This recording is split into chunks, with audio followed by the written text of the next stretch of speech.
Hey everybody, welcome back to BigRedEDC and welcome to this edition of Channel Chat. And I tell you what, guys, I am super stoked because joining me today is Spencer from Finch Knives. How are you doing, man? Things are great. Things are really good. We are getting into the summer where Finch is keeping us really busy, and we've got designs in production that it's really our first full year of production. And the designs that we're waiting on we're super excited about. And, we launched with our little Runtley, and we didn't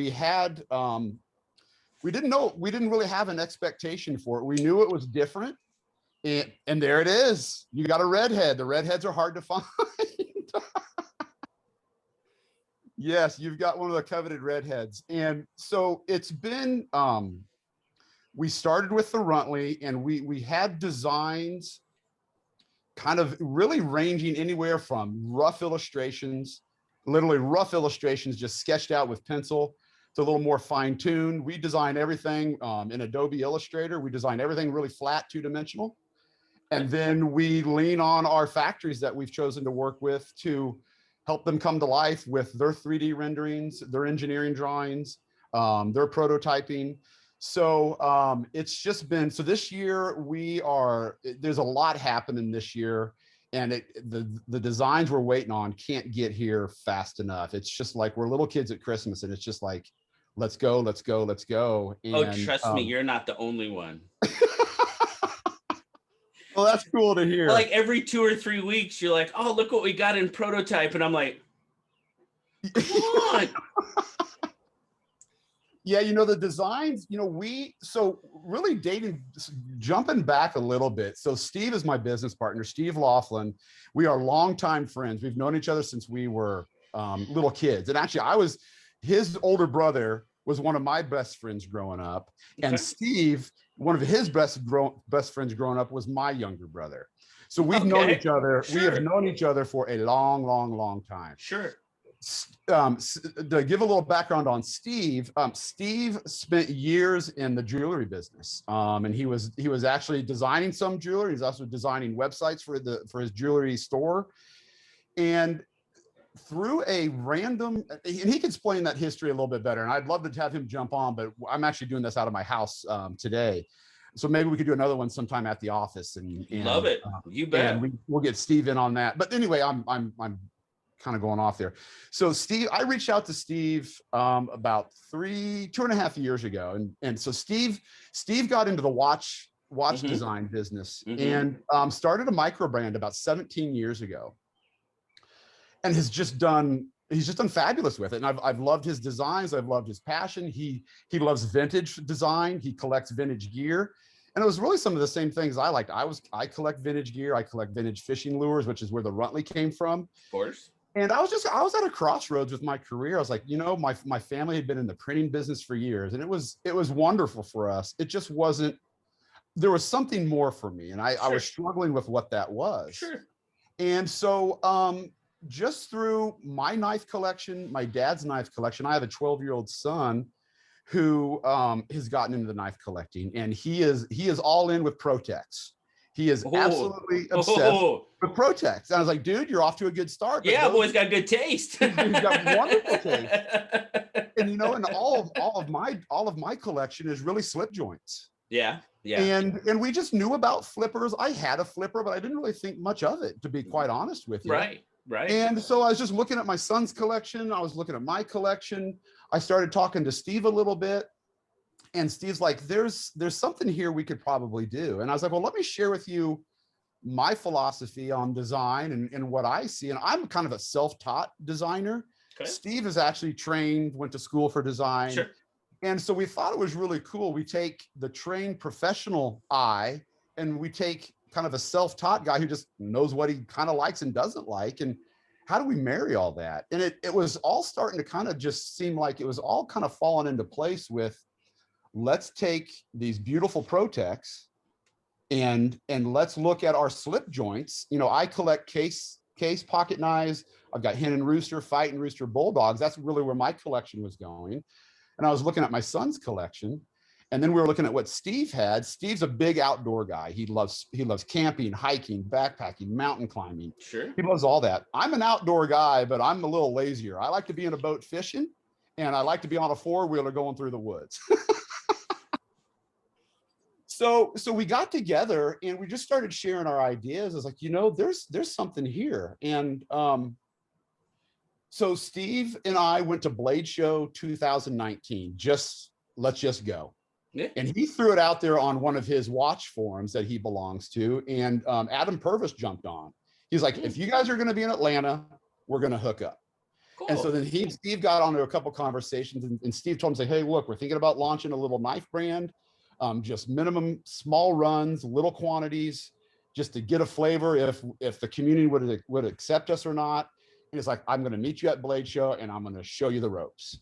So we fly in, drive into Blade Show, pull into Blade Show, and Adam's ready to rip. And he's just showing us the ropes, telling us who we need to talk to. He introduced us to Best Tech and Levon at Knife Nuts Podcast and QSP. And he just really took us under his wing and said, here's what we need to, here's who you need to talk to. And it was just like, so Steve and I were leaving after spending a day and a half. And then we went to the pit one night with Purvis. And it was just like, wow. The people were just so welcoming and so inviting. Sure. So Steve and I on the flight home were like, you know, there's something here with what a fabulous community that just opened their arm. You know, we just met, it was just a scratch on the surface on who we were meeting. Oh, sure. And if that was any little sample of what we'd be getting into, we knew it was just going to be really special. And so we're like, okay, so now the work is we need to come up, how do we brand a name? How do we market these knives? What are our price points? What are our materials? And so Finch came about really kind of not a spinoff of Raven, because Steve's watch brand is called Raven Watches. Mm-hmm. Mm-hmm. And so we're like, you know, we were digging into our history. Steve is very big. He's Irish and I'm French German. And we really just love the old school kind of look of Fightin' Rooster, Hen and Rooster. We loved their logos and their marketing and the angles they were taking. So we came up with Finch kind of as a spinoff of Raven, kind of not. And it just seemed like it was going to work really well. And we love the bird angle. We love that the Finch bird is found throughout the world. Yep. Comes in a variety of sizes and colors. And we're like, well, let's run with this. Let's see where this takes us. And so the first design was Runtley. I have a collection of vintage fishing lures. And I think I see it come. And you've got a McCrudy. Wonderful. Awesome. And so it was, you know, the inspiration behind what we realized with our knives was in the brand we were trying to sell was, okay, how we need to be different because there's a lot of knife guys out there. And how do we be a little bit different? And so we thought a price point, you know, our knives range in price between the low end on is $89 at Cimarron, and we jumped up to $149 at Tacuna. Tacunas are now sold out. We're thinking about doing another run of those. Okay. So we wanted to be in a price point that we just thought was for people's wallets and budgets, it seemed manageable to us. And so Runtley came about as, so I have a collection, they're called River Runts, and it's made by a company called Hedon, Hedon. And I have about 30 of them on my wall upstairs. I'm in the basement right now. And what we were finding is it was such a neat little lure, and it had tons of personality, and it came available in 1,000 different color options and color patterns. Yeah. And what I was finding was like, gosh, I'm just with a young family and just busy lives. I'm not fishing like I don't have the time to fish like I wanted. Yeah. So we're like, well, let's design a knife that reminds us of fishing. And so we immediately gravitated toward this collection of fishing lures that I had. And so the little Runtley came into being, and what we love about that knife, it's small. And that's the smallest we probably really ever go. Right. We're actually right now talking about a Runtley XL version. Sure. We've gotten a lot of feedback from guys, hey, I love this little design, but it's too small for me. And we get that. It's not for everybody. It's a smaller, little, robust little knife. Yeah. So we're developing an XL right now. We are prototyping an XL version of it with Best Tech right now. Very cool. But what we loved about that Runtley is no matter what scale or what color you put on it, it wasn't going to take away from its little personality that we just fell in love with. Oh, not at all. No, not at all. Yeah, so that one's going to have a lot of life, we think, and it was really the foundation for our company. Really, we changed the blade shape on Runtley a couple times. We went back to a drop point. We went back to kind of sheep's foot Warncliffe, and at the very end, let's just push it a little bit. Let's go a little aggressive on that blade. And I love that blade. Thank you. Love that blade. It's been our foundation, and it will probably always be the foundation of our company. And what we saw with the marketing behind it, we weren't just necessarily selling or marketing to everyday carry guys. It was going to be the guy who wants to go fishing or does like to fish, or maybe even the backpacker if they need just an extra knife in their backpack or in their pocket. So we thought it was going to appeal to a variety of people, and sure enough, it did. So we were really excited about launching with that Runtley. And then from there, so the Runtley is kind of part of our sport knives. We have Cimarron, Runtley. We'll be coming out with Devil's Finger. So I know. You've been teasing me with that one for a while, and that red micarta. I know it is, and we were trying to balance, Steve's passion is outdoor sports and vintage gear. And my passion is more the traditional slip joints, my cases, my hen and roosters, my bulldogs, all those.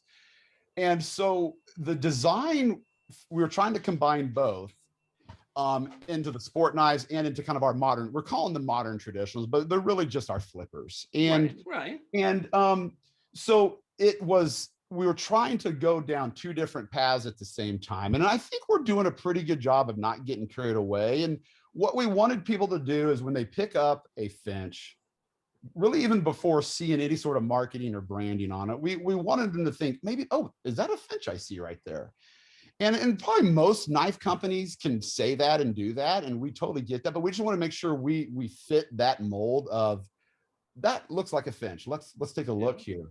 So one of the first things to kind of tie in Steve's background is the logo that's inlaid in all the handles. That's actually a sapphire crystal. And some people don't know it. It glows in the dark. Yep, there it is, and it's glowing.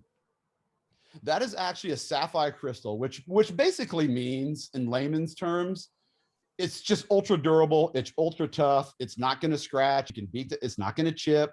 It's ultra tough. It's the same thing you see on your watches. It's that same tough stuff you get there. And so we thought it was really cool to bring that element over from his watch side. Sure.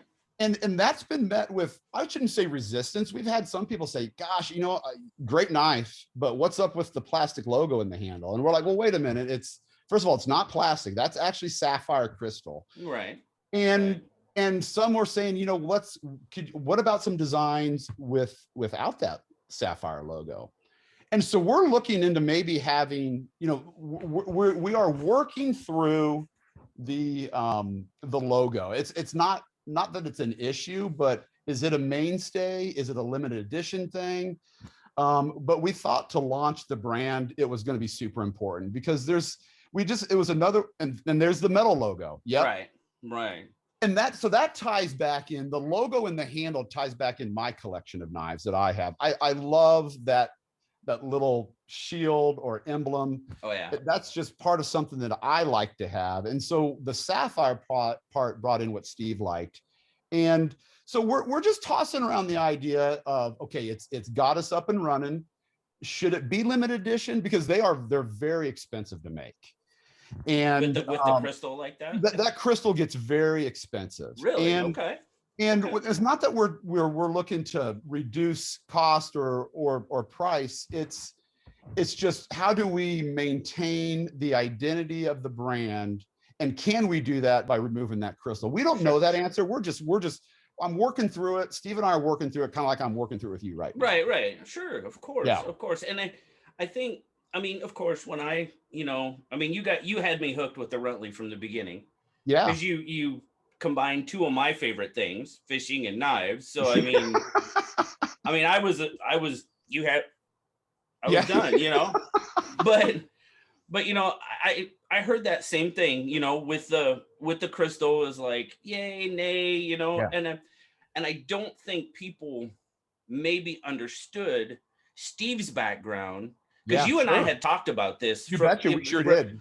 you know, back in when we first started, you know, talking about the knives and about the, and it kind of ties his knowledge from the knife or from the watch world, excuse Yeah, me. yeah, And there again, you've married the two together.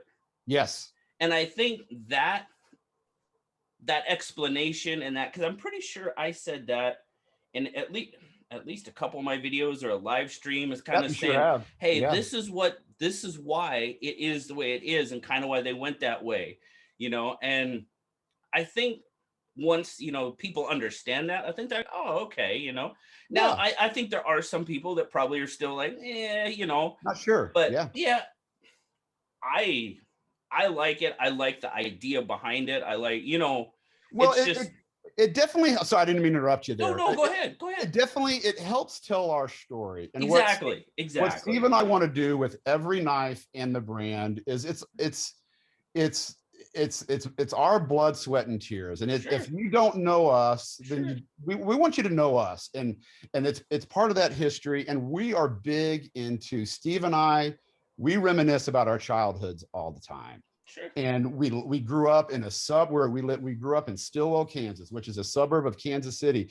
It's not so rural anymore, and in suburb it's where it's growing. And but Right. we've got a lot of wonderful memories here of growing up and being out and exploring and being gone all day and parents not worrying about where we were. Yeah. And today you Yeah. can't really say that much anymore, but we are big on our childhood memories and our families, and trying to tie at least some portion of a knife or the brand back to all of that. Well, and that, if I may, real quick, I Yeah, know people always ask me about the cardinal. What's up with the cardinal in your logo? And yeah, that's the same thing for me. Is because the little, I mean, it used to be a town many, many moons ago, uh-huh, but it's just a couple of families now that live in the, you know, live in the valley. But yeah. it used to be called Redbird Oh, I'll be darned. Very because of cool. the cardinals that used to Yeah, migrate through. That's how it yeah, got its sure, name. And that's sure. just a part of me. That's a part Yeah, of where I came from. yeah, And, you know, it's always going to be a part of Big Red EDC. yeah, for Just that's sure. just my way of tying it together. So I Absolutely. totally get that. I totally understand Yeah, that. we even had like jumping around a little bit with the holiday pocket knife. So the little bit of the Oh, story behind that is, my dad collects pocket knives, and he's a big believer in his collection is, if I'm not going to carry it and use it, I'm not going to collect it. And part of his collection were pharmacist knives and doctor's knives. And I was just intrigued with how simple they were. I mean, it was such a simple oh, sure. rectangle design with one or two blades on it. And so he has this collection of doctors and pharmacist knives. And he's also just a huge Wild West fan. He's just obsessed with it, with all of the characters. And there is the Oxbone Holiday. It is, I tell you what, so that one hits really close to home. So it was so simple and easy for us. We were so motivated, and it was so easy to put that one together because of my dad and the things he loves and how he got me introduced to pocket knives. I was like, the holiday pocket knife as a doctor's knife, it just made sense. And we've actually had fans or customers email us and reach out and say, hey, I just wanted to let I'm not a knife guy. I don't collect pocket knives. I really don't even carry one. I might have one in a junk drawer or whatever, Sure. or just in a desk drawer. But I had to buy one because I'm a Doc Holliday, Wyatt Earp, OK Corral fan. Oh, you bet. And so it was cool to hear that it's like, we're not, obviously the EDC community is huge for us. And we've been welcomed with open arms. It's just been fabulous. But to get stories from non-EDC guys say, hey, I bought one of your knives, but I'm not a knife guy. And it was like, Yeah. that's really cool. It's just really sweet. We love those stories. And so like in 1929, for example, it was there we are. There we are. And it's got the metal logo. It's got the metal logo in it. It does. It does. Yeah, This one has the middle, and yep. It looks great. It looks It really does. good with that wood. And so really good. that was a big, we were really worried, did we jump around too soon? Because 1929 was the third knife out of the gate for us. And are we already mixing things up? And we're just like, no, it fits that knife. It To does. launch that knife and maybe make that one more collectible, maybe make it not. But we just thought maybe that first run will have that metal logo and just make it unique. Well, it does. I mean, it fits with the bolster. I mean, it just fits with the look of the knife. Sorry, I've got some glare coming in the window. Yeah, here, no, you're great. It's great. But it does. It really fits. And that Coca-Cola wood is just, I know it. It looks fantastic. And it does. It just works. For me, it works all day long. Awesome. That's awesome. So what we're trying to do was, so every knife, we're trying to tie in some little bit of history to it. Now, eventually, maybe will we run out of ideas of how many childhood memories and how many things in your region of the country can you tie into? You know, maybe one day we'll run out. But what we're trying to do is, you know, we get excited with these knife designs, and, you know, maybe we were premature on sharing, you know, sharing Devil's Finger or sharing the Reaper too soon. So we get a lot of questions about it, but we get so excited, maybe we get a little ahead of ourselves. So what we're thinking is ideal is we're trying to get to a point where, as a small brand, can we launch or release 4, 5, maybe new designs a year, and allow to also re-release existing designs and with new colors or new patterns. And so we're trying to massage and work through all that. It might be a bit aggressive, but we're designing, we're working through designs now that really we've got, like, we've prototyped some knives that we've gotten in. We just, you know what, we're gonna put this on the back burner. We're not happy with this. We need to, let's just let this digest and marinate for a little bit. So we've got knives that have been prototyped and we're sitting on. We just haven't shared them because we think there's some part of our knife story that's missing with that knife. Okay. So we've tabled some. We're designing through, back to my point of, we've got designs for obviously 2021. It'll be late 2020. It'll be second quarter or second half of 2021. We've got all of our designs for 2022. We're looking at 2023. So we're really trying to think ahead and get ahead of the design process and the production process. Just because we don't want to wear out a welcome, but we also don't want to, we don't necessarily want to be forgotten, if that makes sense. We're trying to find that balance. Well, and I speak for myself, and I know there's a few people out there that agree with me. Yeah, I don't know how you could do that. Okay. Well, thank you. I mean, I mean, like I said, we've talked, several times. Oh my gosh, yes. And Finch I mean, you came on, you just jumped onto the scene, and you just were off and running. And I mean, it was every knife you put out, I'm like, come on, what? I was loving it. And I tell you what, back to the holiday a little bit. I have never been big on white knives. Okay? Yeah. I just haven't been. It's not been. The minute I saw this knife, I was like, yeah, I'm gonna have that. Yeah. And it was because of what you told me about the history behind it, involving your dad, involving the story of Doc Holliday. And the minute I saw that, I was like, that is a knife. Obviously not a flipper with the steel or whatever, but this style of knife. Yeah. Something that Doc Holliday had right here in his vest pocket. Isn't that the truth? I'm serious. And it was. I was like, I could see when I saw that knife, I saw it in Doc Holliday's hand saying, I'm your Huckleberry. I did. I mean, that is what I saw. I'm like, wow, that is. And I say it all the time, but you guys, you've got like with this, and we'll probably talk about it a little bit, with the Cimarron, there's maybe a little bit more of a departure from the combination of absolutely, because it's part of your sport knife. Yep. And I totally once I saw you break that down on your website, I was like, got it. Okay. Yeah. And the thing with the Cimarron of all of our designs so far, Steve and I believe we kind of take the approach of, we're not tactical guys. So we won't really ever we might kind of drift towards tactical, we're just not tactical. We are just we're very traditional. Mhm. And we both believe that, you know, less, when it comes to the design, less is more. Sure. And we think we think that's going to work for us.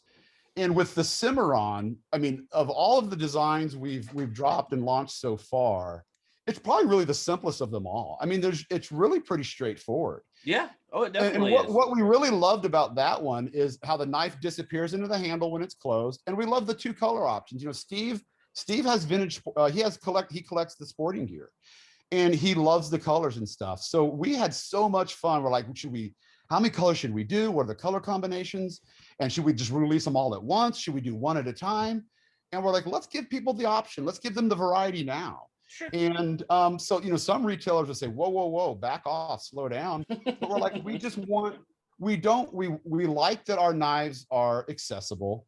They're not, you don't have to be on a sort of lottery system. No, I'm not saying that's a good problem to have, but we look at our knives as if you're new to EDC or if you're new to outdoor sports, you know, we hope that one of our knives would be available to you. And so we're trying to take that approach as we continue to move forward.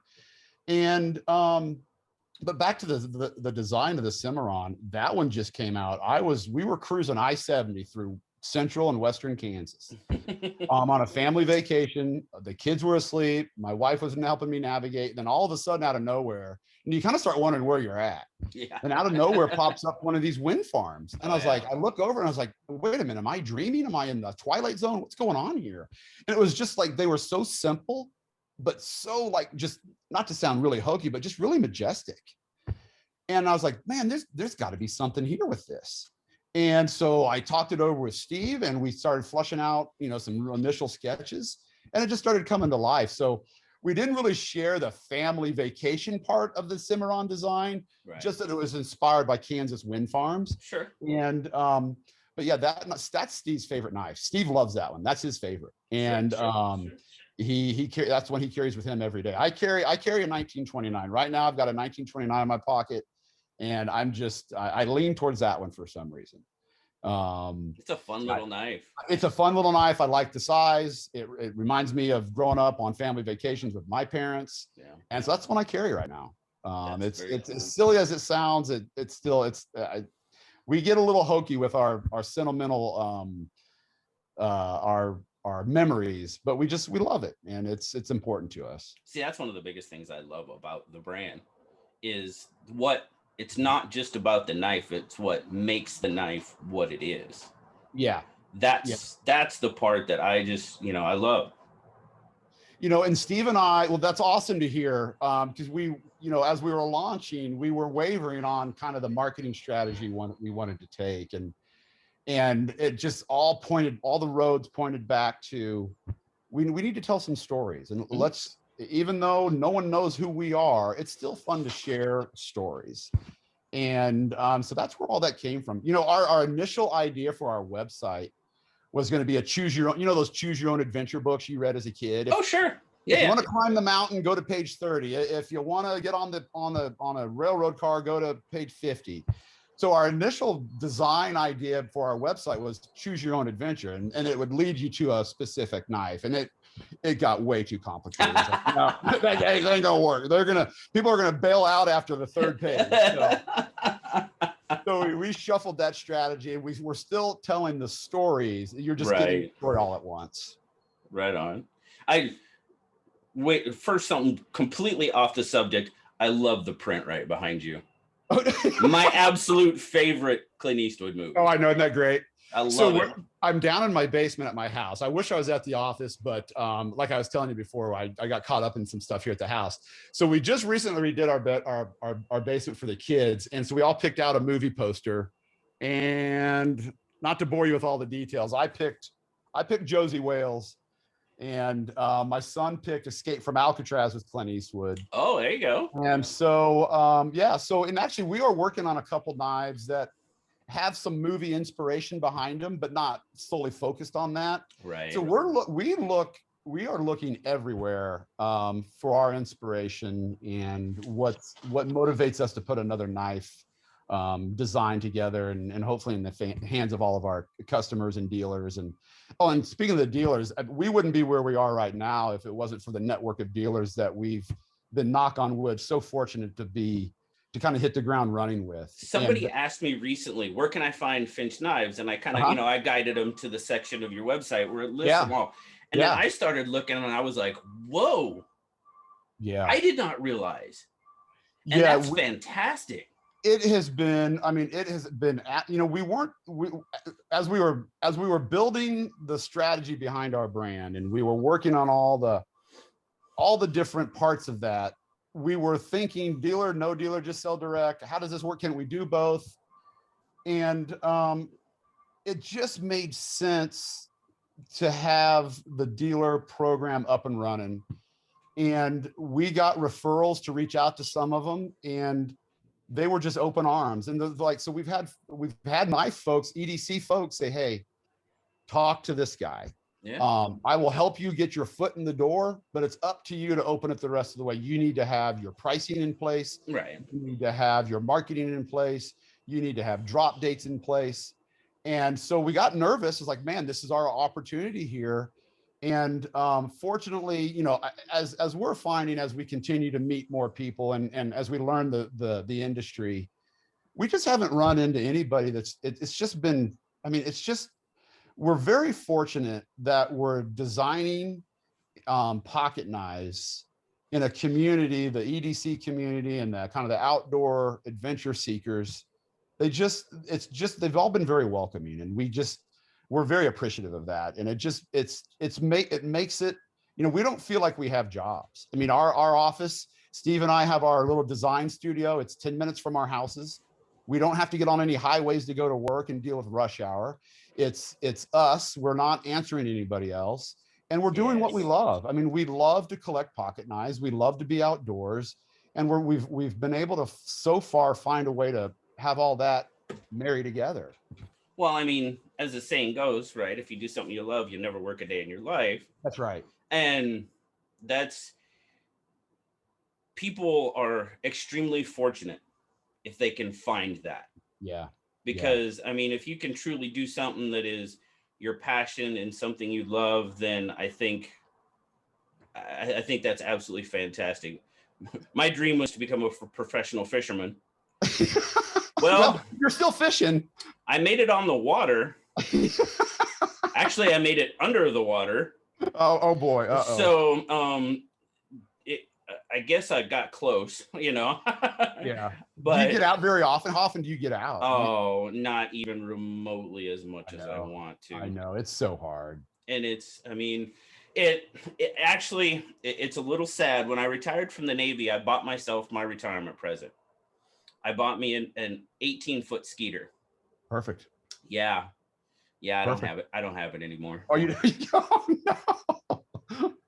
Uh-oh, what happened? You sold it? It was sitting in the garage. Oh, you weren't using it. Yeah. Because it seemed like, and we had a local fishing club here that I became a part of. And Western Washington is more obviously saltwater. It's more of your salmon, halibut, that type of thing. I mean, trout. Yeah. Western Washington is where your primary bass fishing and what I grew up fishing for is out there. So, and it got to be that we were working, we'd probably work Saturday. Well, going to Western Washington, if you're going to go to Western Washington, it's a 3-day trip. Yeah. Just to make it worthwhile. Sure. And it just got to the point where it was over. It was like, the boat was just sitting there and it was not getting used. And I'm like, it just wasn't working out. So I ended up selling it. Did you? Yeah. But, and I just was back in Nebraska here mid to end of May.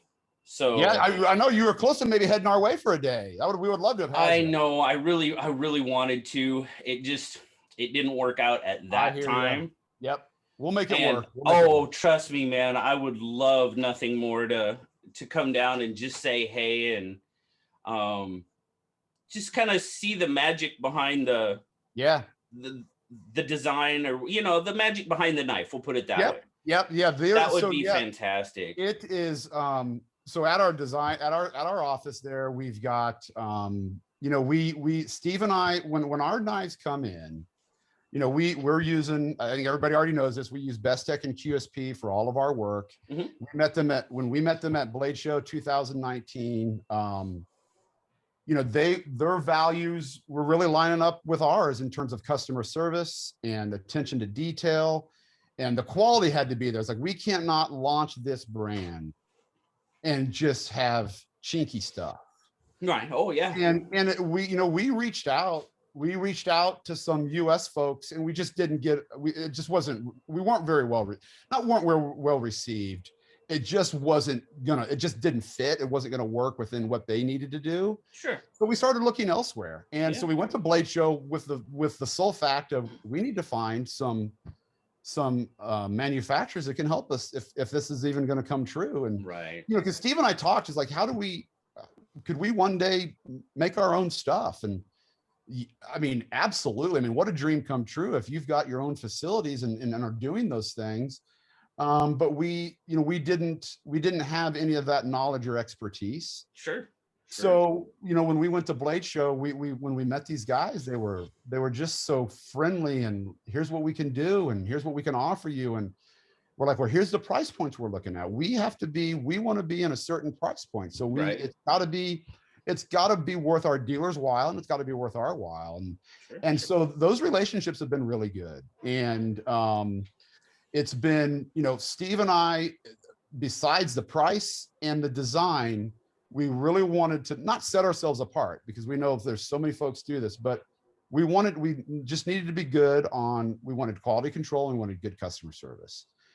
And so when all of our knives come in, even though they've already been QC'd, we're doing them again. We do it again, because we have, you know, we're the final set of eyes that it's going to see something before it gets in the hands of all you guys. It's your name on that brand. It totally is. That's right. Of course. And so we go through every knife again, and then we'll do, you know, we put our Band-Aid in there, we put our stickers in there, we put the warranty card in there, you know. And back to the customer service part of it, with our warranty, we've had some people say, why is this is confusing, your warranty is confusing. And I was like, well, we're not trying to be confusing, we just want to keep it simple. And we're not gonna, if you have an issue with your knife, we're not gonna ask you questions. If we can replace it, if we can repair it, let's repair it. If we can't, let's replace it. If we can't replace it with the same one, let's get it replaced with a different one. And so we're big believers in that. And we think, besides the design, and the big thing for us was customer service, and it had to be there. You know, we don't have a receptionist answering the phone. If you were to call Finch Knife Co., you're going to get my voicemail, and my voicemail is my 3 kids acting like a bunch of crazy apes on the voicemail. And I was like, I probably need to delete that. Say, hey, this is Spencer with Finch Knife Co. But my dealer, when the dealers call with a question or a reorder, they sometimes will get my voicemail, and they're like, dude, you better never, ever change the voicemail of your little children hijacking your phone and saying, leave him a message, he'll get back to you when he can. So we're just trying to keep it laid back. You know, we're just Midwestern dudes that love knives. We have a certain design style, and we're trying to execute all those elements. Are we going to make mistakes? Have we made mistakes? Yes and yes. And that's how you learn.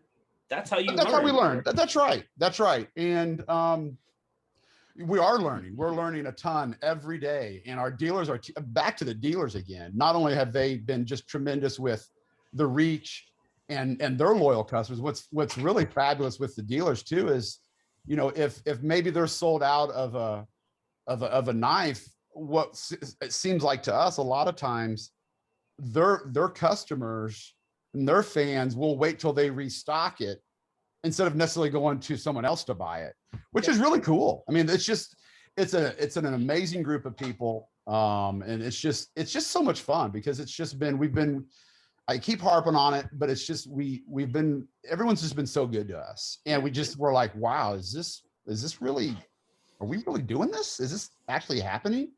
And so it's just been, we're fortunate. We know we're fortunate. And we just hope to be able to continue to share what we think is a knife with everybody. And yeah, it's the design process at our office it comes out of nowhere. It really does. We're not thinking, God, we need a drop point, or we need a sheep's foot, or we need this, or we need that. It's just all of a sudden, like, we could start working on 2 or 3 designs at once, and just go back and forth between them until we know we nail it down. And all of a sudden it's the blade to a wind turbine. Exactly. No, I mean, serious. I think that's exactly right. And we don't, the length of the Cimarron will probably be about the longest we ever go. We might go a little beefier and a little stockier, but I like I said, I like the slip joints. Steve likes the smaller camping sportier knives. So we're not going to get into huge knives. It's just, we're going to design and produce stuff that we would carry ourselves. Of and course. If we're not doing that, then the design will definitely have failed. And in our opinion, it is our opinion, if it doesn't come from that, then there's no point in getting it produced. We look at like the Harvester. We prototyped it, and the inspiration behind that was it's got maybe a hint of sod buster in it. It's got a hint of cotton sampler in it. Then we just started playing with it, and the design was really inspired by my father-in-law and his father, and then my brother-in-law. My brother-in-law is a 3rd generation avocado farmer in South Florida. They live in South Florida. They have an avocado groves down there. And I was like, we need to bring to life the small family-run American farms. And that knife just popped out of nowhere. I mean, it just came out of nowhere. And we'll see if it gets received. We don't know. Right. We don't know. There's always a risk. We talked about doing pre-orders, and we've looked at those avenues, and it just wasn't what we were comfortable doing. And we wanted to go ahead and produce a small run. Let's see if it's received. And if it is, then let's look at future runs with different materials. So we start everything small. And and then if we pick up dealers and we think the demand's there, we'll increase our order quantities with our factories. And so I'm excited for the knives we have coming later this summer. I was really hoping that Cherry Bomb was going to be ready for the 4th of July, and that's just not going to happen. And back to holiday, we were hoping holiday was going to be done well before the holiday shopping season. Right. And we thought that would just be perfect. It was oh God, that's just a great little angle. It'd be great. People are spending money on presents. And we got it literally like December 18th. And so we brought out all the family out to the office, out to our studio here. And I was doing the QCing. We had one doing the Band-Aid, one doing the warranty card, one doing the flipping the bird, flipping the Finch sticker. Little Freudian slip there. Sorry about that. A little bit, but that's all good. A little bit. And then one doing the product sticker. And so the timing on that one, we have not nailed down our time. I guess what I'm getting at is we have not figured out, and we are getting there, on how to manage the production side of things and how to do these releases. We're starting to figure it out. So I wish Cherry Bomb was headed to dealers this week. Right. We're looking probably late July. And then we don't want to get top heavy with the end of the year with all of our new designs. So, we've talked about maybe, should we hold one back for early 2022? Probably not, but we've had that conversation. Sorry. No, dude, I'm just like, I mean, that's pretty much the way I've been with them. As I was like, I can't wait for the next one to come out. That's so cool to hear. Well, thank you so much. It has been a crazy ride, and we know there's more to come. And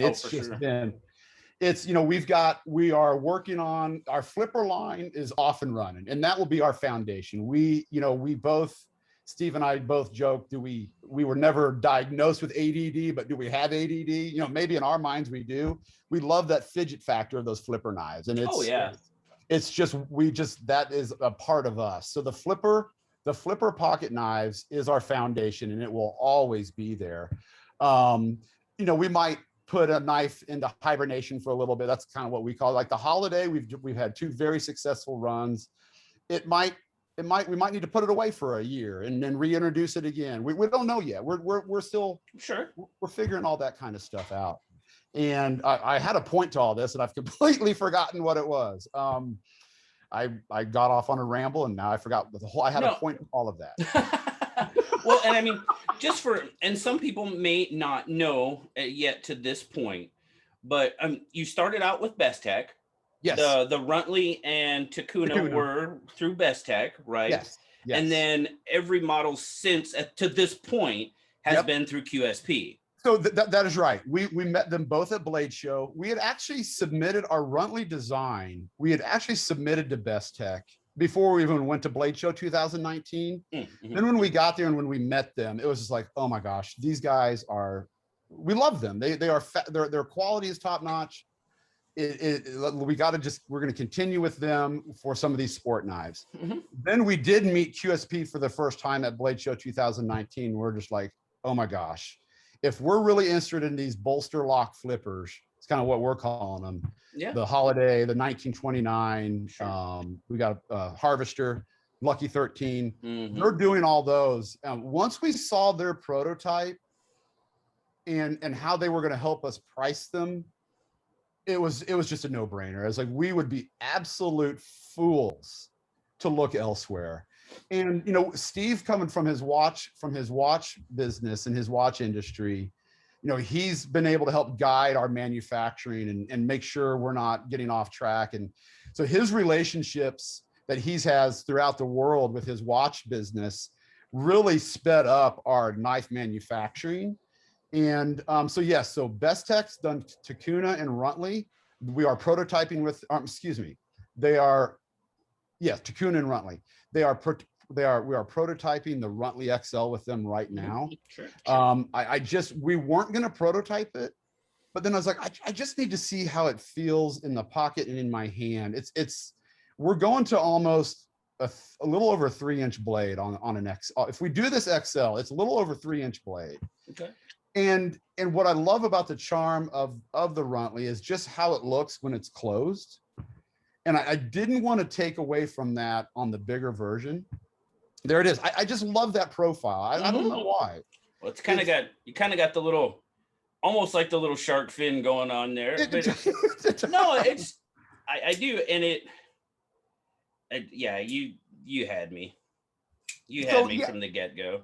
That is so cool. It's awesome to hear that, because sometimes we wonder like what's happening here, what's going on. And so back to the factories. Yes. So QSP is doing all of the bolster locks. We are in the process of designing. So, that was my point. It's hit me again. I'm back. I'm back down to earth here. Go for it. So yes, the flipper locks are the foundation. We have Best Tech and QSP managing both those for us, and they are it seems like Best Tech has got the sport knife figured out for us. Mm-hmm. QSP is doing a fabulous job with kind of our bolster flippers. Yep. So we are looking at a line of slip joints. I really want to look at a couple slip joints. Ooh, and good. So we are working in that direction with QSP on a couple slip joints. Excellent. And it's a ways down the road. I mean, our drawings are very 2D, very not rough, but they're starting to come to life. And so we're probably a good, I bet you at least 10 months before we're probably ready to share anything. But they are in development. And that's cool. Very cool. So we want, my dog just rolled in. Hey, could you grab her, please? So we have an English setter that is 1.5 years, and we thought the puppiness would grow out, but we are still battling puppy at 18 months. Oh, dude, our chocolate lab at 2, he was almost 2 before he kind of figured it out. Yeah. But once he did, he's great. Yeah. Oh, we're getting there. I can see the light bulb going off with her. So we're getting close. Anyway, we got interrupted there by the English setter. But so we are, the foundation started with the Runtley. It will stay with our flippers, but we want to expand it. And we think slip joints, since all of our flippers were in some way, shape, or form inspired by a slip joint, that it made sense to go back to a slip joint. And let's see let's see, because not everybody likes flippers, and we understand that. Like I give my dad, like I gave him when he came out to pick out the holidays he wanted, he's still trying to open it with two hands. I was like, Dad, it's a flipper. That's what that's for. And there was a disconnect there, and he gets it. And you know, the flipper action on our knives, I love our flipper action. I think it's really smooth. Oh, they've got every single one of them that I've ever had in my hand is just as smooth as can be. And we love it. But when he tries to flip open his holiday, it comes open. I was like, Dad, you gotta flip it open. And he'll do it with two hands. So we are looking at some slip joints. The flippers is our bread and butter, our foundation. Right. But we think there's some things that the slip joints, we could add to the slip joint world. And we'll prototype them, probably share them. We might share them once we do some 3D rendering of them. So maybe it could come sooner to share them with everybody. Like we shared Reaper. I think we shared the Reaper last week or the previous week on Instagram. Yeah. Yeah. And we were hesitant to do it just because it was so, I mean, we're just still working through 3D renderings. It's still got a ways to go. Right. But we just got so excited about it. It's like, man, this is a neat little knife. There's a neat little story here with this little guy. And so we might have not premature, should we have shared it as soon as we did, but we just love sharing it with everybody. We love the feedback, good or bad. We love the feedback, and we get both. We get guys saying, hey, what about this? What about that? Or, hey, if you tried a US manufacturing, we're not discrediting any feedback we get. We look at all of it, and we have to. Well, and we get that, with designers like yourself. Dylan Mallory is another one of my, that I really like his designs, and I've talked with him as well. There's really nowhere in the States that does OEM work. There isn't. No. And you hear that, like you hear that all the time. Why aren't these knives being made in the US and all this other stuff? And it's like, who's going to make them? Who's going to make them? And that's basically what it boils down to. And I know you guys, you have your vision, you have your, we'll just go with that. You have your vision, and for you to, and I'm just picking a random company. Yep. You to have, let's say, the Takuna released by CRKT. Well, it's not your knife anymore. It's not a Finch knife. That's it's right. a CRKT knife. That's right. That's exactly right. And Steve and I, we hashed this out, and we worked through it, and we tried to figure it out. And it's just we didn't do a good enough job, or the US, we just couldn't find it. So either it wasn't there, or we weren't doing a good enough job. And I don't think it exists. And, really. and that was kind of the conclusion we came to. Is like, there are experts that have all this dialed in. Why aren't we using them? And when Steve outlined it like that, it's like, that makes sense. That way we can focus on taking care of customers, making sure the design is how we want it. Right. And coming from the printing, I came from the printing world, and we had presses down all the time. That was a headache. That was just a headache I didn't want to deal with. Yeah. But it was just the nature of the beast. Of course. And so what the approach we're looking at, and the way we're doing it allows Steve and I to focus solely 100% on designing and customers. And if someone's been out of shape where they come from, we're not trying to upset people. It's like, we wouldn't be offering the knives to the guys who like them if those factories didn't exist. And so that's how we always have to look at it. We're not looking to offend anybody. The last thing Steve and I want to do is offend somebody. Like our very first Instagram post, way back in the day, it was probably a mock-up of the Runtley or a mock-up of our Finch logo. We were a little nervous to throw ourselves out there. It's like, man, are we gonna get any backlash? Are we gonna be thumbs up, thumbs down? And so we're not in this to offend anybody. And I know we have, because of where stuff's being produced, but we couldn't offer it to the guys who are enjoying our brand if those factories weren't there. And it just comes down to that. I totally get that. And it's hard for, I don't want to say young, but new designers to be able to do that without going outside the US. It's very hard for them. You're right. You're exactly right. And it does. I mean, I'll tell you right now, it doesn't bother me a bit. You I know, guys yeah, we've had that conversation because I we asked have, you, we I point have. blank asked you, hey, what's your take on this? What's your take on that angle? And you're like, if I like the knife and the price point's right, I'm buying it. And that's, I mean, that's basically what it boils down to. And it's the same for us, and we're the same way. And I mean, sure, okay, let's be honest. Would I love nothing more than to be able to go out and buy a Takuna, Runtley, whatever, that was made in wherever, Texas, California, and it be what it is today? I would love that. Absolutely love that. Yep. But that is not the case. No. Do I still love the Takuna? Do I still love the Runtley? Yes. Yeah. And I'm going to keep, you just keep feeding me and I'll just, yeah. You know, I mean, that's basically what it boils down to. And unfortunately, we haven't given it a little bit of love. So we'll give it a little bit of love. The Takuna there it right is. there. Yeah, you know, so that, you know what's funny with that knife, it's that one was a love or hate knife. What we kind of found is some people said, man, what'd you put the texture on the handles for? Could you made the belly any bigger? So we got a little slack from some folks on that one. Really? And you know what? We designed it as we knew it was. We kind of call it our pocket machete. If you don't like machete, that's what it is. I know, and that's what we loved about it. It's like, but if you don't like machetes, you're not going to like it as a pocket knife. True. Okay, I see that. But the texturing, it goes back to what you call out for the inspiration, the obsidian in the blades and stuff. That's exactly what that is. And that's that's what I see in it. We'll put it that way. That's what I see in it. And when we were finishing that knife, we were looking at it and we're like, man, it's sterile. Why is this knife sterile? Where are we? There's something missing. What's missing with this Takuna? And we're looking at it and we're looking at it. And then Steve disappears for a couple minutes. And he comes back to my desk with a handful of arrowheads that he's found out in the creeks. He's like, here's what it's missing. Yeah. And I was like, oh my gosh. I was like, you're right. Yeah. So we're like, we need to rough up this handle. See, and now it's even cooler that you said that. It is. So, but you know, it was funny that knife we were talking about doing a second run. But we got guys saying, oh man, that belly's way too big. What do you think? We're like, that was the point. That was the point. And I mean, you know, I get it, to each their own. And I mean, people like what they like. Sure. And I mean, I totally get that.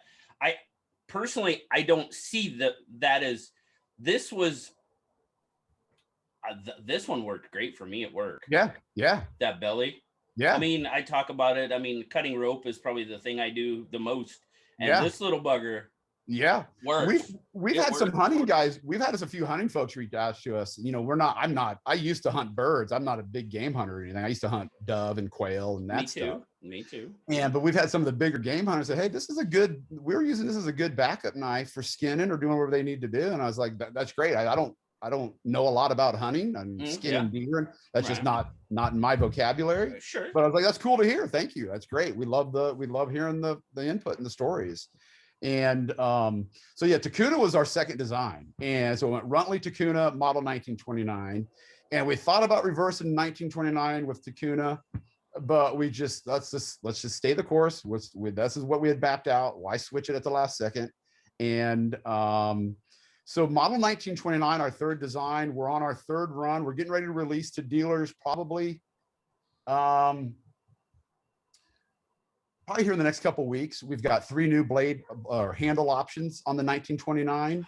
And so what are you doing? We are, I shouldn't say, one of them's not new. We are bringing back the Ghost or the translucent G10 because we just get so many people saying we need more of the Ghost. That is that natural G10 is super popular, right? And it is. I'm not as big on. I like it because you can dye it any color you want. Yeah. And I mean, that's kind of how I look at it. But it's super popular. It is super popular. And it's crazy. So we're doing a run of those in with the sapphire crystal in the jade or the translucent G10. We call it Ghost. Sure. We tend to call all of our colors. We kind of go after fishing terms. If you know, why I don't need to tell you, you go look at fishing lures and they got every color and name under the sun. And we've kind of adopted or stolen that kind of way to name our stuff. We just think it's cool. Yeah. And it's like, if the fishing industry does it, why can't the knife guys do it? Sure, So why not? that was our take on it anyway. Yeah. So 1929, we're probably within a couple of weeks, it's going to be ghost green. We are doing a dark brown micarta, which we're calling bark. It's almost got a little gray in it. It's almost a chocolatey, dark brown linen micarta. And then the one I'm carrying today, which nobody's seen yet, I don't know if you can see this is actually it's saw cut bone, but it's ox bone, it's red ox bone. The lighting where I'm at is just absolutely terrible. Yeah, mine's not the greatest either. No, red saw cut. So it's a red saw cut bone. We're calling it ribbed bone, but the name of this pattern for us, we're calling it nightcrawler because it kind of looks like a worm. It's another knife I gotta buy.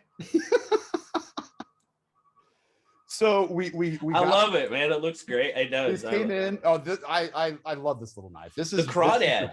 You sent me a crawdad to give away on the channel at once. And let me just say right now, thank you very much for as generous and to me, to the channel.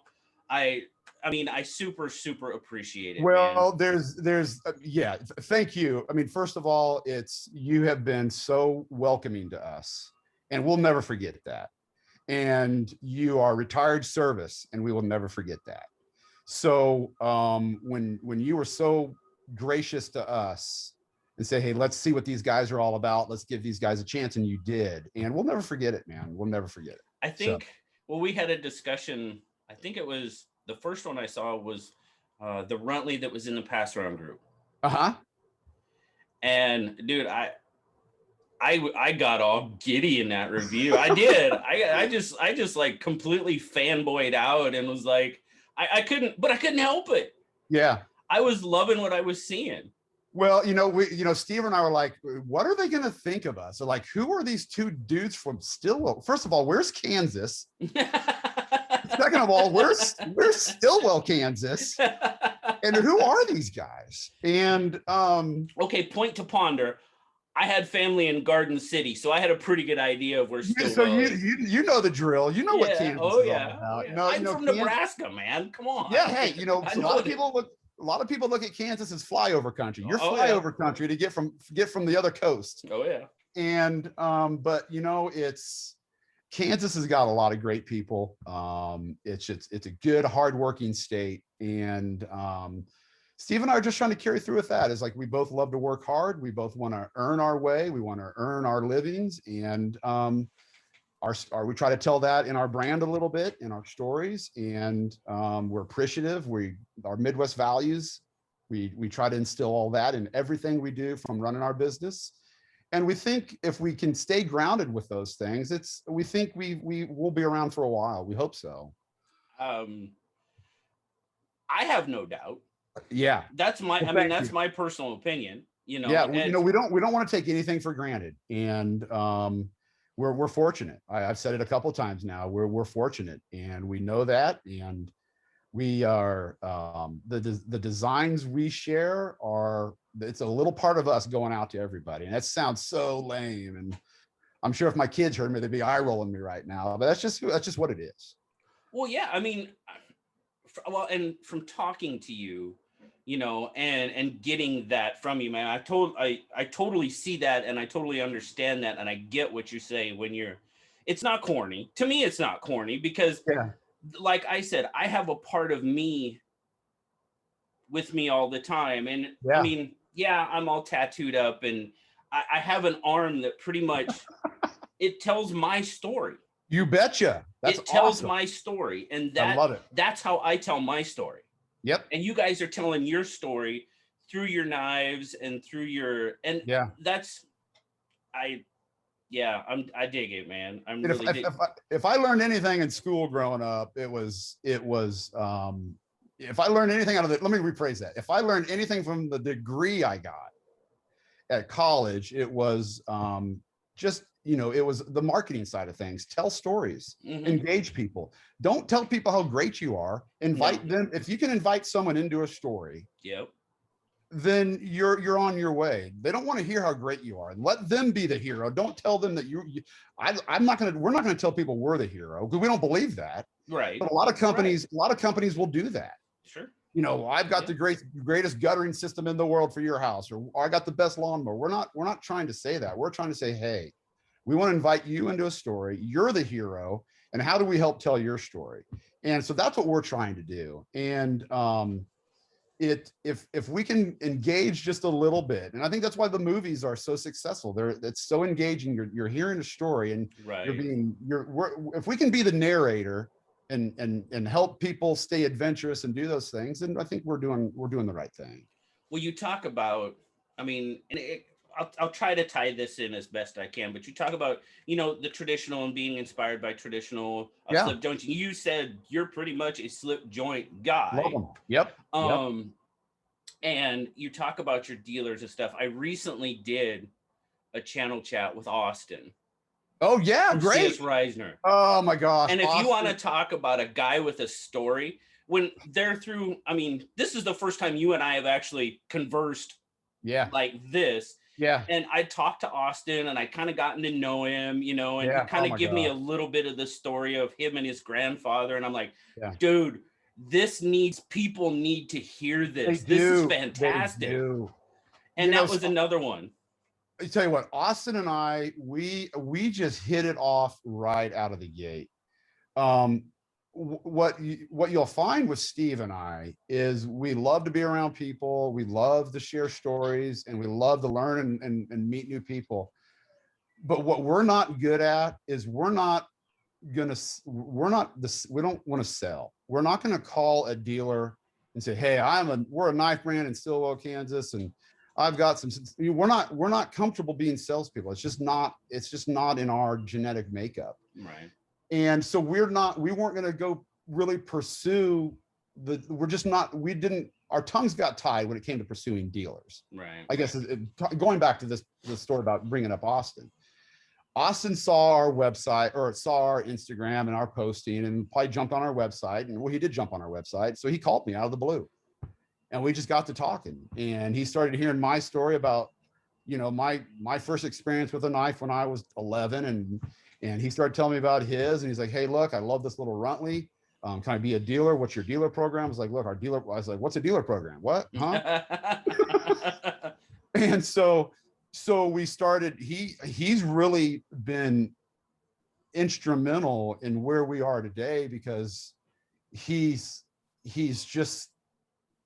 been so open about, hey, let's look at this, or hey, Spencer, think about this. Hey, talk to Steve about this. What do you guys think about this?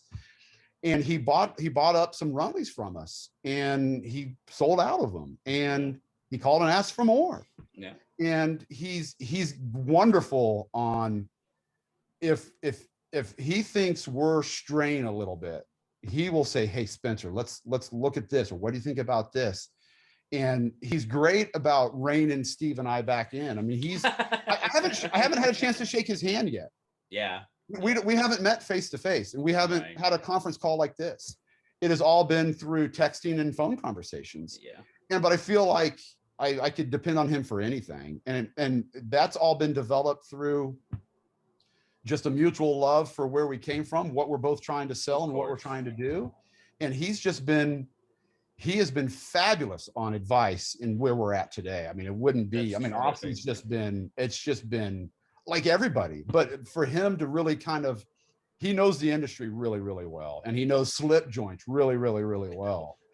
And so to be able to lean on him for some direction and advice, I mean, Steve and I we are not going to hide the fact that we're going to ask for help anywhere we can, because we don't know everything, and we're not going to pretend to know everything, and we're going to need help. And Austin has been, oh my God, it's just been incredible with him. When we were doing it, and of course we talked about Finch. I talk about Finch all the time because that's just what I do. But anyway, I told him, I was like, man, I really want to get Spencer on here. And he's like, oh, you've got to do that. You've got, he was so excited and so happy about it. He's like, oh yes, dude. Yeah. And I'm like, yeah, it'll be late at night. We'll be texting. I know he's got he's doing the knife thing really as a second business. And I think he's looking to, how's he going to expand that? And I think his growth is just blowing up before his eyes, which is incredible. Right. He'll and I be texting 10:30, 11 o'clock at night, sharing ideas and what to do. And what is it about these crazy knife people?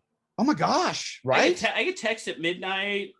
Well, I mean, I work afternoon, so I'm up later Yeah, in the yeah. day anyway. So I mean, and we'll just be sitting there, and all of a sudden, before you know it, you've had a 3-hour conversation about, what's Finch coming out with next, or Yeah. who's doing what, and it's like the time just melts. The time is evaporating, and even like you look at it like on our days, like it's our days are just evaporating, Oh and yeah, we were talking about devil's fingers a year ago, and here it is now. We're weeks away from maybe taking delivery of it. It's just like, where'd that year go? yes, yes, And it's just crazy. It is crazy. I mean, I wish, but I looking back on my career, if I could have figured this out a lot sooner. yes. But you know Yeah, what? There was yeah, probably a reason I went through all of my career growing pains. sure. Is maybe those inspirations and those ideas wouldn't have been there 15 years ago, That's just or it. even 5 years ago, That's maybe. just it.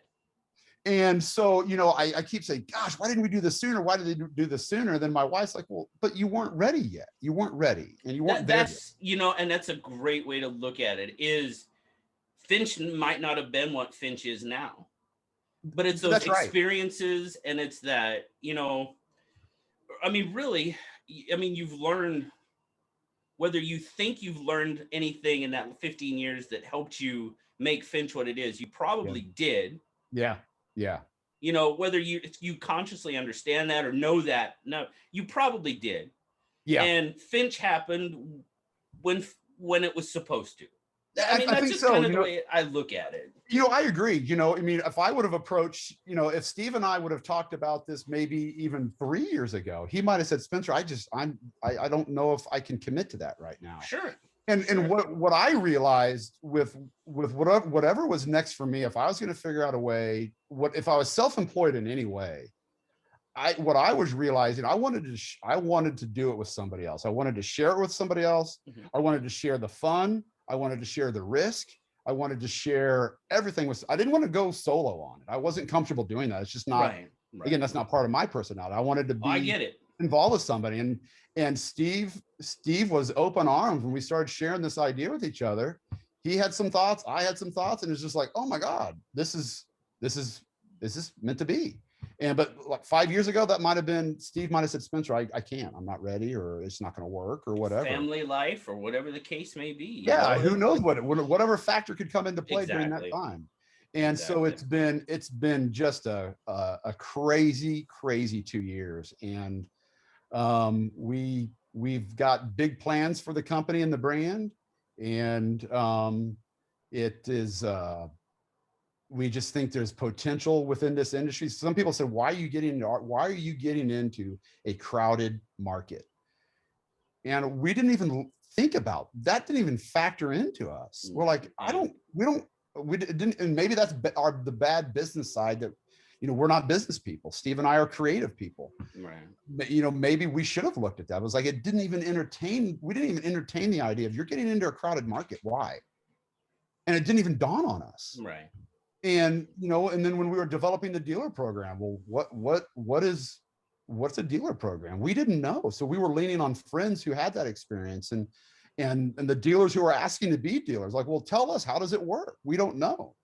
How are we going to how do we make it better for you? And so, it's been great. It's just been the universe has the stars have aligned for us, and the knives we have, the knives we have in production for this year, they just can't get here fast enough. It's just like, why isn't Devil's Finger here yet?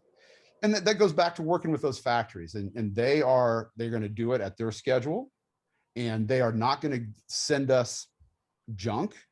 And if there's a hiccup in the, for example, the first run of Runtley, when we were designing and producing Runtley with Best Tech, we were working with someone else to do the sapphire crystals. Well, it didn't dawn on me to make sure the two factories were talking together. So the little crystal, the three corners of the crystal, the three little corners, it's a little shield. What a simple thing is that the little radius of those three corners can only be a certain degree. And we didn't know that. We didn't know that. So we had a bunch of these crystals made up.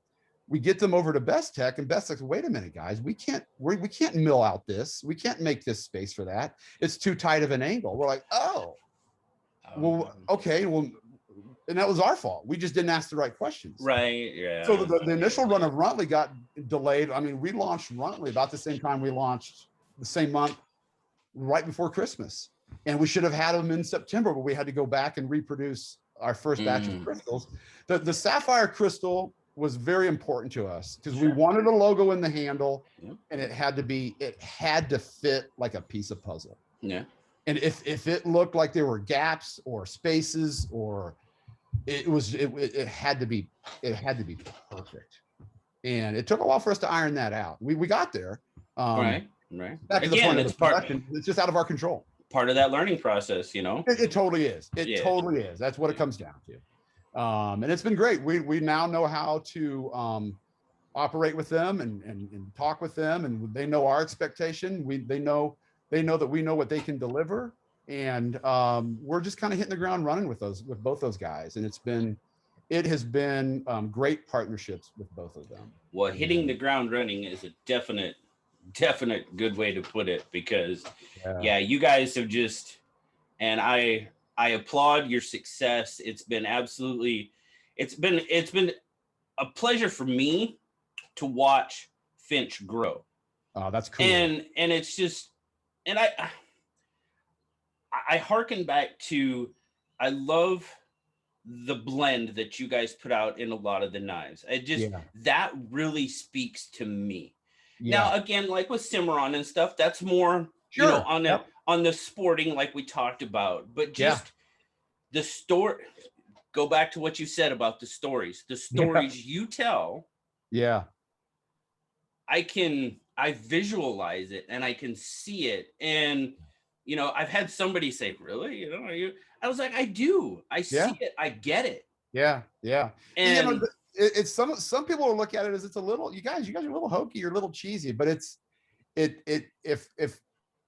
if we can't invite you in, we're going to lose you. Yeah. And we can invite you in, but can we keep you there? Yeah.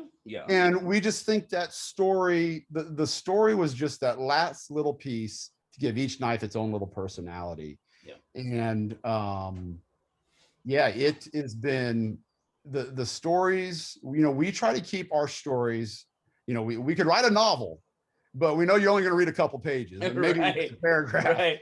So we try to keep those stories. We try to get to the point really quick. Yeah. And we try to keep those stories, you know, 3, 4, 5 sentences at the most. Yeah. So we, like with Holiday, we tried to pack in, you know, Southern Gentlemen. Like, there's a lot going on in one little knife. And so how do we combine that into a couple quick sentences? Because people are check out. They're going to check out. No, moving on. What's next?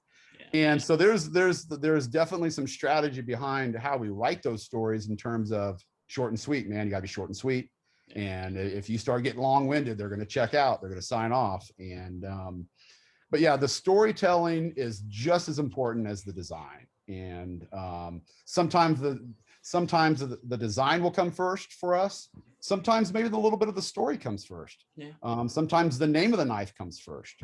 It's really whatever the moment brings. It's as lame and simple as that sounds. It doesn't get any more complicated than that for us. And it's fun. We love it. That is absolutely fantastic. Well, like I said, I am glad that you invited me to join your story. And awesome. I will be perfectly honest with you that you've got me hooked, and I cannot wait for the next chapter. We'll just put it that way. Well, thank you so much. I mean, if it wasn't for the pass around group and meeting you guys, I mean, we don't know where we'd be. And like we strongly believe that if it wasn't for an amazing community that the knife world is, we don't know where we'd be. And everyone has been, you know, people don't have to share their information, and a lot of people don't. Yeah. But what we have found is they want you to succeed, and they want to help you, and they want to help you get to what you're trying to do. And you've been a big part of that for us, and we will, it's just awesome. And I wish we lived down the street from each other, and that's just not reality, but One day, I don't know if you're a beer drinker or not, We but love a good cold beer. We love a good cold beer. I would love nothing more than to sit down and have a cold beer and just hear more of those stories, because I think that's what makes life what it is. It is. You know, Steve has a collection of vintage cameras, and Steve loves to travel. Now, obviously with COVID and the pandemic, he hasn't been able to travel as much this year or this past 18 months, but it's fascinating going to lunch with him or being in the office with him, because he's a world traveler and he's got a lot of beautiful photography that's not product related. It's just people and landscape. And you know, he was on a camping trip a couple of weeks ago and he zoomed in on some bugs and we put it on our Instagram post or on our feed. And it's just like, his stories of travel are pretty cool. And a lot of the inspiration comes from his travel too. There's no question about it. I mean, Drifter is a perfect example. That is 100% Steve traveling the world. And I'm really the Drifter. Once you get that one in your hand, it's all of our knives are small, but there's something about that little Drifter that's just, I'm really excited about Drifter. I'm excited about all of them, but I am really excited about Drifter. You just, like, the last two you've shown on Instagram was what, the Lucky 13 and the Reaper. Yes. Now the Reaper, it's kind of a little bit of a tiny bit of a departure because you're going with a compound grind on that one. Yep, it is. It is when we were designing that, we were like, we need to, like, you know, we need to toughen up a little bit. Let's get tough. Let's go tough here. And we're like, you know, we've got a lot of, we just need like an intimidating force in our brand. And we're like, the Reaper, let's do this Reaper. And so we just started doing some sketches and it just kind of started falling into place. It's small. It's, you know, we're working through it right now. It's not as long as Holiday. It's not very long. It's a shorter knife. And so we're trying to really work through how big does it need to go. But it's compact. It reminds me of the Runtley in terms of it's a blade shape you don't see that often. Right.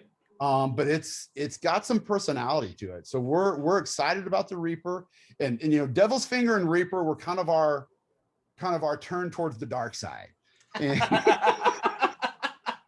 And so, but everything else, you know, if when you get a chance to meet Steve, he is one of the most personal guys you'll ever meet, and he loves to talk and share and but we needed some of our brand to be, you know, this sounds cheesy, but we need to go a little edgier. How do we start pushing that edgy side of the brand? And Devil's Finger was perfect. You know, we're both, you know, we both think we have a little devil in us. We're both, you know, he wanted another lightweight knife he could put in his backpack and go camping with. And so that's kind of where Devil's Finger came from. I mean, it kind of was kicked out of Cimarron. I mean, it's got a little Cimarron in it. If you look at the back end of the thing and the spine and all that, there's definitely some Cimarron in that one. But you know, Steve and I, you know, Steve's personality he's great and charming, and we both were troublemakers growing up. We got into a lot of trouble. And so the Devil's Finger spawned from our devilish days being punk kids. We don't know, maybe it did. So who knows? But yeah, the Devil's Finger, Lucky 13, actually, Lucky 13 and Drifter. Lucky 13 is going to be a little bit later. We were struggling with Lucky 13. I was trying to go super low profile on the flipper tab. Okay. I mean, I wanted a low profile as can be, to the point where QSP was saying, stop. This is enough. You've done enough. I was like, no, I was pushing them more. And they were saying, stop. You're not going to like it. And I was like, no, I will. So we prototyped it. And sure enough, the experts were right. Well. They said the flipper tab on Lucky 13 was, I mean, for lack of a better term, was kind of a bust. The prototypes were kind of a bust. Okay. So I was like, okay, QSP, you were right. Let's go back to one of our revisions and let's revisit this flipper tab. I was like, where's your recommendation? They're like, well, our recommendation was this, and you ignored us. So I was like, all right, I get it. We're going back to your recommendation. So So Lucky 13 got derailed a little bit because of my inability to understand what they were saying to me. I mean, I understood what they were saying, but I didn't want to believe it. Well, And so, but I mean, it's good that you can recognize that. it is, so it came in and I'm like, okay, we got to start over. I see what they're saying. It's like, if we produce this knife as is, it won't be good. And I said, I was like, Steve, we should have listened to QSP. And I said, they are the experts here when it comes to the engineering and the geometry and the ergonomics of this thing. Why would we question them? And we did on that one, and it just didn't work out. Yeah. So I am super stoked about Lucky 13 because I love the size, I love the blade shape, and I don't know if we've shared the handle materials with. Have we shared the? I don't think we've shared. I don't think we have. I think we did on Roadrunner, but I don't think we have on Lucky 13. Yeah, I think you might be right. So we'll get close to sharing those. Okay. But Drifter and Lucky 13, now that we've adjusted Lucky 13, it is I've shared it with the dealers, and she's fine. Yeah, she's fine. Okay. We've shared it with the dealers, and they are chomping at the bit for the handle materials on Lucky 13. So cool. That's awesome. So yeah, you don't need to make me any more excited, Spencer. You just don't. So yeah, so I am excited about all of them, but Drifter, because I always, it goes back to Steve's travel and him seeing the world and all the people he has met. I've always wanted to be a train hopper. I just think that's sexy. So could we be, there's a lot of train tracks coming where we grew up. There's train tracks all over the place here. Oh yeah. And so, part of me is that hobo life. How cool would the hobo life be? Hopping cargo trains and hopping off at the next town and worrying about getting beat up by the train security. And I would never do it, but it sounds incredibly fascinating, So Drifter was my crazy thought of being a hobo and a train hopper, and actually bringing Steve actually was the world traveler. Right. And so Drifter's going to be cool for that reason. And I love the Bowie blade shape on that one. The Bowie's different. The grinds on that one's different. The beveled edges are different, which we're really excited about. So Drifter and Lucky 13, yeah, we just can't get him here fast enough. It's just, the weight's killing me. So we'll get there. That's so good. I love that. It's your way of hopping trains across the country. It is. This is what knife, the story behind, and we don't get, there's a lot of, you touched on it. There's a lot of knife companies that just, pump out knives and pump out good knives. Sure. I'm not saying right now. I know exactly what you're saying. And make very good knives. But the story is what connects. Yeah. The stories you tell. I said it before. Yeah. I appreciate the stories you tell, and that's what connects me. Yeah. It really connects me to the work. Yeah. And that's, I enjoy this story just as much as I enjoy the knife. I really do. It's fun. It's fun for Steve and I to put it together. And it's just, it all goes back. If I learned one little thing out of that business, the business degree I got, I don't know why I got a business degree, because I'm not a businessman. That's what I decided to get in college, because I didn't know what I was doing. And if I learned anything in college, it was, it's be inviting, tell stories. And so that's how we're trying to, run the brand, because that's how Steve and I try to run our lives. We try to just be inviting and tell stories, and that's trying to carry over into this brand. And so far, I think we're doing a pretty good job of sharing stories. And I think you're doing an excellent job of sharing the stories. I said it, that's what connects me to Finch. It's what connects me to, and it does make a world of difference when I know you and have talked to you, and it just makes it that much better. Yeah, sure. That's awesome. I mean, we backed out of Blade Show this year. There was just, we were both, we both just had a lot of just nothing bad. We just had personally, we had a lot, our family lives were busy. We didn't know how COVID was going to impact Blade Show. We had actually reserved our table for the previous year. That money, you know, Blade Show was gracious enough to let it carry over for the next year. Sure. Just at the last minute, it was like, you know what, we both had so much going on. And so we backed out and we were kicking ourselves because like it was going to be the first opportunity to be able to start shaking hands and talking to people face to face. And so we know we missed some opportunity with that. Yeah. But you know, it just didn't work out for us. So we'll be going next year. We are thinking about Blade Show West. I don't know a lot about Blade Show West. We need to learn if it's I've heard it's different this year. It's different. Is it okay? This year. Yeah. Now that was what I was gonna say is because I'm probably gonna have to be wrapping up soon. Yeah, but for sure. There was two questions I definitely wanted to ask you, and I'm kind of sorry I didn't ask them earlier. Yeah, go for it. I was gonna ask you about Blade Show West. If there was a chance, and I know it's different this year because it was in Portland. Yeah. And now it's in Long Beach. So Long Beach, right. You know, when it was in Portland, it was definitely smaller. It was a lot smaller. A lot smaller. But okay, yeah. And even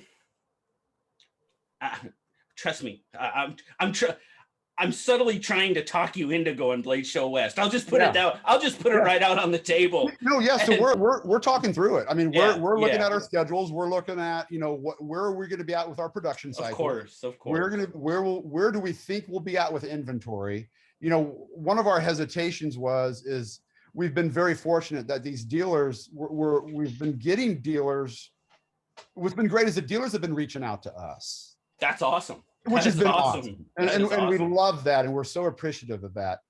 And we want to make sure we can always service what we currently have. Sure. So our worry is if we were to go to a show, I'm not saying this would happen, but we're playing the what if game of what if we grab 3, 4, 5, 6 new dealers and ranging in sizes? Can we service them and maintain the relationships we have with our current dealers? Sure. And that's just Steve and I's inexperience on the business side. We need but it's a very valid concern without a doubt, because like you said, you guys tend to do maybe a little bit more smaller runs. Yep. You know, and you're okay, let's see how people welcome this. And if it goes, then then we can always talk about doing more. And yes, and I totally get that. That makes sense. And like I said, I'll just give you the little bit of nudge. I would love to see you guys at Blade Show West, but I totally understand if it doesn't work out. We're definitely leaning that way. We think even if we walk away just shaking hands, that's what we want to do, and that's what it's about. But we just want to make sure we're scared to let somebody down, and we don't. And maybe that's a growing pain we're having, and then we need to really figure that idea. Sure. And we just want to, if we are offering our product to you, it needs to be available to you. We just don't want to have to tell somebody no. And we haven't quite figured that equation out. We'll get there. Yeah. And you don't. I want to sell your knives. Well, we want you to sell our knives. Great, sell me some knives. I don't have any. Exactly. That's probably not the approach. And I totally. But I totally understand that. The retail side of things new to us, and it's new to both of us. And our dealer program is short, simple, sweet, but we still have a lot to learn. With that being said, Yeah. So, all right, Spencer, one last question before I let you go today. And like I said, I'm sorry I didn't ask this earlier. Yeah. But what was your first knife? My first knife was a Hen and Rooster Stockman that my dad bought me at a knife show. It had a little Bengal glitter stripe in it. And I still have it. It's in a sock drawer. And it is, I went to a knife show with my dad. I was probably 10 or 11. And all he wanted were hen and roosters, fighting roosters, or these bulldogs. And we would go table to table, and he would ask the person at that table, that dealer or that collector, you have hen and rooster, fighting rooster, or bulldogs. And if he was starting to see a nod, he'd stay. If he started to see this, he wouldn't even say bye, thank you. He knew what he wanted. He knew what he Knew wanted. what he wanted. And what was really cool, once he got what he wanted, we circled back. He's like, what caught your eye? Yeah. I was like, well, there was this orange and black Bengal glitter striped Stockman. He's like, do you remember which table it was? And I was like, I think I do. So we went to a couple tables. I was 10 or 11. I don't remember exactly what the table was. And we got back to the table. And he's like, is this the one? Is this the one? And I was like, that is the one. He picked, my dad picked it up, handed it to the collector and said, we would like this one. Gave him the cash. I walked out with my first pocket knife. That's awesome. And yeah, I'll always have it. There was one more knife I've lost that I'll never get it back, and I'll regret it to this day. It was my great grandfather's. It was a Barlow. Oh. And it's been misplaced. And I'm pretty whacked off that I've been irresponsible with it, but it is what it is. All goes back to the learning process, right? It does. It totally does. It totally does. Oh man, Spencer, thank you so very much for taking the time out of your day to do this. This has been an absolute joy for me. I hope people, understand and get an idea a little bit more of what Finch is all about. I hope so too. And thank you for the opportunity to go face to face with you. And we've talked over 1,000 texts and messages and Instagram. So it's fun to finally be able to talk to you, but I hope one day it's over a handshake and a cold beer. That would be terrific. I would love that. Like I said before, you trusted us from the beginning, and we just hope we're making a difference. No question there, my friend. No question there. The difference, you have set yourselves apart. Your designs are clearly just, like you said, they come out of the blue sometimes, and it really comes through. And I'm just very happy that you've decided to share your story. Awesome. And I'm always ready for the next chapter. Awesome. Thank you so much. We really appreciate it. Thank you very much. So please tell Steve hi for me. And you know what? I need to get you guys. I would love if, sometime to get both of you on, like you said, and we could actually, we've kind of got your side of Finch Knives. It would be awesome to get his side and hear the watch background and stuff as well. I will. Let's get that done. I will. I'm headed to the office here in a little bit, and I will let him know that we would like to get that set up with you, and he would love to share. He's got great stories, so he would love that. Excellent. Excellent. Awesome. Well, I hope you have a fantastic rest of your day. Have a great week. And guys, if you don't know, if for some reason you don't know about Finch Knives, one, there'll be links and all that good stuff down in the description. Hit me up on Instagram. I'll tell you how good they are. Awesome. I have no problem doing that. Thanks so much, Spencer. Like I said, you have a terrific rest of your week, and we'll be talking to you, my friend. You do the same. Thank you. Take care. All righty. Bye-bye.